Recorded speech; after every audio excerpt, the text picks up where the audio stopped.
हम कानून को मानने वाले लोग हैं, कानून पर विश्वास करने वाले लोग हैं। जो भी अतिक्रमण है, हमने उनसे कहा है अतिक्रमण करवाने के पीछे जो लोग भी हैं वो स्वतः ही अपना अतिक्रमण हटा लें, उससे पीछे हट जाएं, अन्यथा सरकार उस पर सख्ती से काम करेगी। क्योंकि हमारा तुष्टीकरण करने का उद्देश्य नहीं है, हम किसी के खिलाफ नहीं है, लेकिन ये जबरदस्ती जो अतिक्रमण है, कब्जेबाजी है, इसको हम निश्चित रूप से हटाएंगे। लैंड जिहाद चाहे जिस स्तर पर भी होगा, चाहे वो वन विभाग पर होगा, पीडब्ल्यूडी पर होगा, राजस्व विभाग की जमीन पर होगा, सिंचाई विभाग की जमीन पर होगा, जहां पर भी अतिक्रमण होगा उस अतिक्रमण को हमने कहा है कि स्वतः ही हटा लें। ये जिहाद, लैंड जिहाद किसी तरह से भी उत्तराखंड के अंदर नहीं चलेगा। उत्तराखंड में इन दिनों लैंड जिहाद का मुद्दा गरमाया हुआ है। आपने उत्तराखंड के मुख्यमंत्री पुष्कर सिंह धामी को सुना कि वो लैंड जिहाद को लेकर किस कदर सख्ती बरतने की बात कह रहे हैं। यही बीजेपी का भी स्टैंड है। बीजेपी का कहना है कि लैंड जिहाद की आड़ में बनी मजारों और मस्जिदों में धर्मांतरण भी होता है। बीजेपी प्रवक्ता ने तो सीधे सीधे कांग्रेस पर ही आरोप जड़ दिया। देखो, एक सोची समझी कुछ ताकतें इनके पीछे हैं और जो इनको संरक्षण देने की बात कर रहे हैं, उनको बढ़ावा देने की बात करते हैं। चाहे ये बांग्लादेशी घुसपैठियां हों, चाहे रोहिंग्या हों, चाहे दूसरे तरीके के लोग हैं, ये यहाँ उत्तराखंड के रहने वाले भी लोग नहीं जो मजार बनाने का काम कर रहे हैं। इनको मैं खुले तौर पे कह सकता हूं कि कांग्रेस के नेताओं का संरक्षण है, तुष्टीकरण की राजनीति करते हैं, वोट बैंक के रूप में उनको इस्तेमाल करने का काम करते हैं, भारतीय जनता पार्टी का उनको डर उनके अंदर फैलाने का काम करते हैं, अपने पक्ष में करने का काम करते हैं।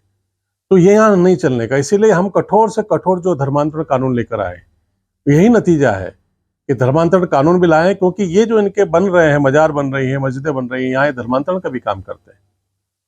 इसलिए इस राज्य में कहीं भी इस तरीके से घुसपैठियां नजर आएंगे, कहीं इस तरीके से अवैध निर्माण होगा, अतिक्रमण होगा, किसी को बख्शा नहीं जाएगा। मुख्यमंत्री पुष्कर सिंह धामी जी ने स्पष्ट रूप से संदेश दिया है। कांग्रेस इस मामले में बीजेपी से इत्तेफाक नहीं रखती है। कांग्रेस प्रदेश अध्यक्ष करण महारा इसे बीजेपी की मुद्दों से भटकाने की साजिश बताते हैं, तो हर उस धार्मिक स्थल पर जो सरकारी जमीन पर कब्जा कर बनाया गया है, समान रूप से कार्रवाई करने की मांग भी करते हैं। हिंदू मुसलमान में हम जाए, मजार की बात क्यों कर रहे हैं? हमको सारे धर्म स्थल, चाहे वो हिंदुओं के हैं चाहे मुसलमानों के, सबको लेके बात करनी चाहिए। अतिक्रमण कोई भी करता है वो गलत है, और जो पौराणिक मंदिर या मज़ारें बसी हैं उनको रेगुलराइज करना चाहिए, क्योंकि वो कई साल पहले बन चुकी हैं। लेकिन नए अतिक्रमणों पर रोक लगनी चाहिए और सरकार को अपनी भूमि की सुरक्षा करने का अधिकार है, उनको सुरक्षा भी करनी चाहिए। लेकिन इसमें धर्म आड़े नहीं आना चाहिए। हर धर्म के लिए संविधान में जो जगह स्थापित है वो बनी रहनी चाहिए, हर धर्म का सम्मान होना चाहिए और हर धर्म के अनुयायी के लिए कानून बराबर होना चाहिए। कॉर्बेट नेशनल पार्क के प्रतिबंधित क्षेत्र रामनगर में स्थित मजार की देखरेख कर रहे अशरफ अली इस बारे में क्या कहते हैं, सुनिए। हम थबली बाबा के मजार पे हैं। 40 साल पुरानी मजार है साहब यहाँ, और हमारे जो हैं पिताजी वाले साहब जो थे, माता जी थी, सब यहाँ पुजारी थे। उनका इंतकाल हो गया, अब मैं हूँ उनका लड़का। अशरफ अली मेरा नाम है। रामनगर का वासी हूँ मैं, उत्तराखंड का रहने वाला हूँ, समझ गए। ये कम से कम 15-16 साल हो गए साहब इनको बने हुए। और मजार शेर अली बाबा का मजार है, 7 भाई हैं साहब। दरअसल उत्तराखंड में गढ़वाल और कुमाऊं के क्षेत्र में राजाजी नेशनल पार्क और जिम कॉर्बेट नेशनल पार्क जैसे विशाल जंगल हैं। उत्तराखंड का 70% से अधिक हिस्सा वन क्षेत्र है।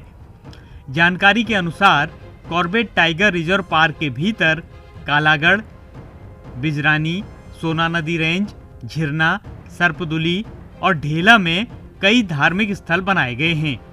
यही नहीं, कॉर्बेट पार्क के बिजरानी जोन में कुछ साल पहले तक एकमात्र मजार थी। इस मजार की आड़ में हाल ही के कुछ सालों में 5 और मजारें बना दी गई हैं।